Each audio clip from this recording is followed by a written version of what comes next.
नमस्कार दोस्तों, मार्केट के 3 ज़बरदस्त इंटरनेट स्टॉक्स जिन्होंने अभी तक अपने इन्वेस्टर्स को बहुत ज़बरदस्त मल्टी बैगर रिटर्न्स दिए हैं और आने वाले टाइम में भी इनमें अनलिमिटेड ग्रोथ का पोटेंशियल है। तो आज हम बात करेंगे इन 3 स्टॉक्स के बारे में जो अभी मार्केट में गिरते जा रहे हैं, पर कभी भी इनमें रिवर्सल आ सकता है। मैं आपको उनके लेवल्स बताऊँगा रिवर्सल के और आपको ये भी बताऊँगा कि अगर आपको स्विंग ट्रेडिंग करनी है, तो आपने 5, 10, 15, 20% लेना है तो उसके लिए कौन से लेवल्स ठीक हैं या फिर अगर लॉन्ग टर्म इन्वेस्टिंग करनी है तो उसके लिए एंट्री पॉइंट कौन-सा होना चाहिए इन 3 स्टॉक्स में। दोस्तों सबसे पहले हम बात करते हैं यहाँ पे इन्फो एज के बारे में। इन्फो एज आपको पता है अलग-अलग स्टार्टअप्स में इन्वेस्ट करती है ये कंपनी। देखते ही ये कंपनी एक लार्ज कैप कंपनी बन गई। अगर मैं बात करूँ इसके हाई और लो की, तो इसका हाई 5800 के आसपास था, यानी कि ये कंपनी अभी बहुत अच्छे खासे डिस्काउंट पे चल रही है क्योंकि इसका अभी करंट मार्केट प्राइस है 4300। तो ये अच्छे खासे डिस्काउंट पे चल रही है। अगर मैं आपको इसका चार्ट दिखाऊँगा, तो अगर आप इसका चार्ट देखते हैं तो मैंने इसके सपोर्ट बनाए हुए हैं कि कहाँ पे ये स्टॉक सपोर्ट ले रहा है। अगर आप इसकी प्रीवियस हिस्ट्री देखते हैं तो पहला सपोर्ट आपको यहाँ पे मिलता है 4350 के आसपास, 4350 के आसपास दिखता है और अगला सपोर्ट अगर मैं बनाऊँ तो 4200 के आसपास दिखता है। तो अभी 4350 के आसपास इसने सपोर्ट लिया हुआ है, तो क्या ये यहाँ से रिवर्सल ले सकता है? मुझे ऐसे लगता है दोस्तों कि ये अगर मैं कैंडल देखता हूँ, ये देखिए ये अगर आप कैंडल देखेंगे, तो ये एक माराबूजू कैंडल बनी हुई है, वॉल्यूम भी इसमें ठीक है। तो ये मुझे लगता है कि आने वाले टाइम में ये इससे भी नीचे ये स्टॉक आ सकता है और यहाँ पे 200 दिन के मूविंग एवरेज पे मुझे ऐसा लगता है ये स्टॉक एक अच्छा खासा सपोर्ट लेने वाला है। तो 4200 के आसपास ये स्टॉक एक अच्छा खासा सपोर्ट लेगा। हो सकता है ये स्टॉक नीचे भी जाए पर मुझे लगता है नीचे से ऊपर ये अच्छा खासा रिवर्सल दे देगा क्योंकि कभी-कभार क्या करता है ऑपरेटर क्या करते हैं स्टॉक को इससे भी नीचे ले जाते हैं ताकि जो रिटेल ट्रेडर होते हैं वो इस स्टॉक को शॉर्ट कर दें और शॉर्ट कर देगा और उधर से ही ऑपरेटर उस स्टॉक को रिवर्स करा देगा। तो आपने ऐसा नहीं करना। मुझे ये लगता है कि आपको 4200 के लेवल पे ये स्टॉक बेस्ट बाय कर लेना चाहिए, बल्कि थोड़ा-सा ऊपर ही अपना जीटीटी रखिए, थोड़ा-सा 15-20 रुपए ऊपर ही रखिए 4250 पे या फिर 4230, 4220 पे आप इस स्टॉक को बाय कर सकते हैं। तो उस लेवल पे ये अच्छा खासा रिवर्सल दिखाएगा। तो पहले स्टॉक की हमने बात कर ली, दूसरे स्टॉक की हम बात करते हैं, उस स्टॉक का नाम है एफएल इंडिया, ठीक है? FL India. एफएल इंडिया की अगर हम बात करेंगे, तो यहाँ पे आपको पता है कि ये कितनी ज़बरदस्त कंपनी है। ये कंपनी दोस्तों मुझे तीनों में से सबसे अच्छी लगती है। इंडिया मार्ट की बात करें, इन्फो एज की बात करें और एफएल इंडिया की बात करें, मुझे सबसे अच्छी इसलिए लगती है। सबसे अच्छी तो चलो कोई भी हो सकती है, पर सबसे सेफ जिसमें ज़्यादा कॉम्पिटिशन नहीं है, वो मुझे लगता है कि एफएल इंडिया। उसका सबसे बड़ा रीज़न है कि जो एफएल इंडिया है, एफएल इंडिया में भी आपको पता है अगर उनका जीवनसाथी डॉट कॉम है, तो उनका कॉन्ट्रेरी शादी डॉट कॉम भी है। अगर है इनका नौकरी है, तो नौकरी को अच्छा खासा चैलेंज मिल रहा है इन्फो एज में लिंक्डइन से। पर इन्फो एज अगर आप देखेंगे, तो इसमें बहुत कम इनको कॉम्पिटिशन मिल रहा है मार्केट में, ठीक है? और अपने कॉम्पिटिशन में ये सबसे सबसे लीडर है, ठीक है? अगर मैं इंडिया मार्ट की भी अगर बात करता हूँ, तो इंडिया मार्ट में भी आपको पता है अमेज़न बिज़नेस आ चुका है, टाटा अपना बिज़नेस टू बिज़नेस वर्टिकल ला रहा है और जियो मार्ट भी अपना बिज़नेस टू बिज़नेस वर्टिकल ला रहा है और जस्ट डायल भी अपना बिज़नेस टू बिज़नेस वर्टिकल ला रहा है, तो उसमें कॉम्पिटिशन बढ़ता जा रहा है। पर एफएल इंडिया में ये मार्केट लीडर ही रहेगा। मिड कैप कंपनी है, स्मॉल कैप, मिड कैप के बीच की एक कंपनी है। हाई देखिए इसने कितना ज़बरदस्त मारा था 6200 के बाद 3700 को मैंने इस स्टॉक को देखा था और 3700 से जो ये भागा था दोस्तों स्टॉक, मुझे अभी भी याद है ये सीधे 6200 के लेवल पे इसने रिवर्स मारा था। तो हाई इसका 6200 है, कितने अच्छे डिस्काउंट पे मिल रहा है 5200 पे ये स्टॉक मिल रहा है। अगर मैं इसका अभी चार्ट खोल के देखता हूँ, तो चार्ट यहाँ पे देखेंगे और यहाँ पर हम डाल देंगे एफएल। एफएल अगर मैं डालूँगा और इसका चार्ट देखूँगा तो हमें पता चलता है कि 4200 के आसपास इसने हमेशा से एक अच्छा खासा सपोर्ट लिया है।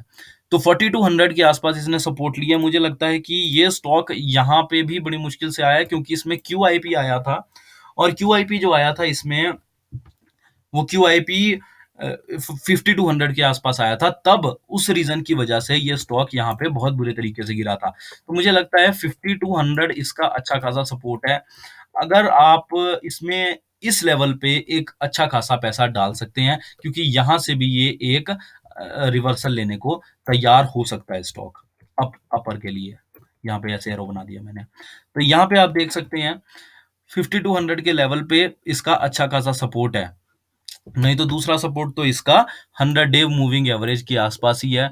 पर मुझे ऐसा लगता है कि ये स्टॉक पे ज़्यादा भी जाएगा तो ये 4800 जाएगा। 4800 से इसके गिरने की गुंजाइश नहीं है, बल्कि मैं तो 5200 भी इसका अच्छा खासा एक सपोर्ट मानता हूँ कि इससे नीचे इसके गिरने की इतनी जल्दी गुंजाइश नहीं है। और इस कंपनी के रिजल्ट्स भी आ रहे हैं, और जब इस कंपनी के रिजल्ट्स आते हैं दोस्तों, तो ये कंपनी कितना ज़बरदस्त भागती है, सीधे अपर सर्किट लगता है इसमें, सीधे अपर सर्किट आप यहाँ पे देख सकते हैं। इस लेवल पे मैं आपको दिखाऊं, यहाँ पे ये अपर सर्किट लगे थे इसमें सीधे सीधे 3700 से, जब इसका रिजल्ट की डेट थी और रिजल्ट इसका अच्छा आया था, तो ऑब्वियसली स्टॉक ने भागना ही था। तो ये मैंने आपको बता दिया। अब तीसरे स्टॉक की बात करते हैं, इंडिया मार्ट। इंडिया मार्ट के साथ तो दोस्तों त्रासदी ही हो गई हुई है। अगर आप इंडिया मार्ट देखेंगे, इंडिया मार्ट के साथ तो बहुत बुरी त्रासदी हुई है। क्यों? क्योंकि ये कंपनी जितनी तेजी से भागी थी, सॉरी, ये कंपनी जितनी तेजी से भागी थी उसको तो देख के ही हैरानी हो गई थी, आंखें बाहर आ गई थी, क्योंकि ये कंपनी का 10,000 के आसपास का एक हाई था, इतना जबरदस्त हाई मारा था, 5 गुना इसने अपने इन्वेस्टर्स का पैसा कर दिया था। हाई और लो देख सकते हैं आप, एक साल के अंदर। और वो रीजन उसका सबसे बड़ा ये था दोस्तों, क्योंकि जैसे ही किसी कंपनी पे एफआईआई और डीआईआई की नजर पड़ती है तो वो स्टॉक बहुत तेजी से भागता है। अभी इसका करंट मार्केट प्राइस 6600 है। कुछ इन्वेस्टर्स ने इसको हाई लेवल पे भी खरीदा होएगा, क्योंकि ये स्टॉक बहुत तेज भागा था, और मुझे पता था कि ये इस लेवल पे तो पक्का ही आएगा स्टॉक।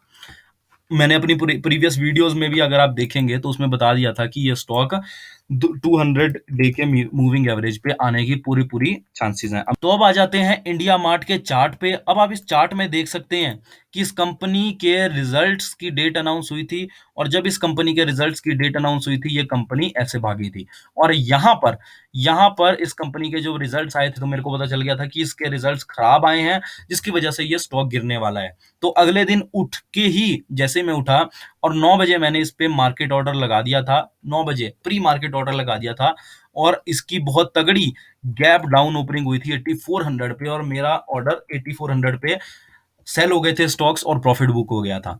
और बिल्कुल यहाँ से सीधे स्टॉक गिरा है, इतने बुरे तरीके से गिरा है क्योंकि इसके रिजल्ट्स बहुत खराब आए हैं।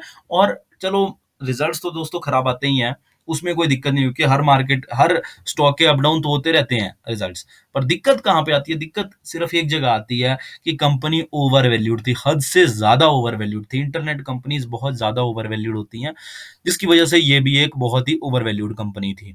यहाँ पे आप देख सकते हैं इस कंपनी का पहला जो सपोर्ट था वो ये था 7800, आसानी से टूट जाना था, ये मुझे पता चल गया था। दूसरा सपोर्ट 7300 था। साफ-साफ दिख रहा था कि यहाँ पे आप देख सकते हैं कि यहाँ पे मैं ज़ूम कर लेता हूँ और इसकी कैंडल देखता हूँ। यहाँ पे आप देख सकते हैं कि हाई वॉल्यूम के साथ एक बहुत ही अच्छी, बहुत ही बड़ी रेड कैंडल बनी थी। तो इसका मतलब था ये स्टॉक गिरेगा। अब इसका अगला सपोर्ट देख लेते हैं कहाँ पे है।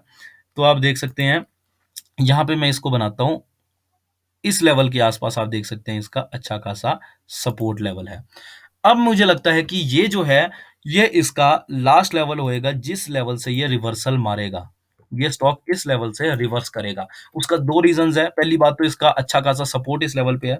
दूसरी बात, इसका 200 डे मूविंग एवरेज भी इस जगह पे आ जाएगा।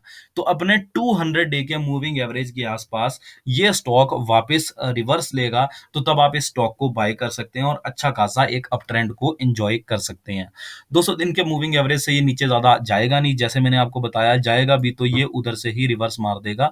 ऑपरेटर गेम इसमें चल सकती है। तो दोस्तों, ऐसी कोई बात नहीं है, तीनों फंडामेंटल बहुत अच्छे स्टॉक्स हैं। अगर आपको इनको लेना है, लॉन्ग टर्म में ऐड करना है, लॉन्ग टर्म के लिए इनसे अच्छे स्टॉक्स मुझे ऐसा लगता है कि अभी मार्केट में नहीं है ये तीन, क्योंकि इनमें अनलिमिटेड ग्रोथ अभी बाकी है। तो दोस्तों, ऐसे ही मैं आपको वीडियोस बताता रहूंगा, और ऐसे ही और मल्टी बैगर स्टॉक्स भी मैं अपने चैनल पे बताता रहता हूं, तो इस चैनल को सब्सक्राइब कर दीजिए। अगर वीडियो लाइक नहीं किया तो इसको लाइक किए बिना बिल्कुल मत जाइएगा। धन्यवाद।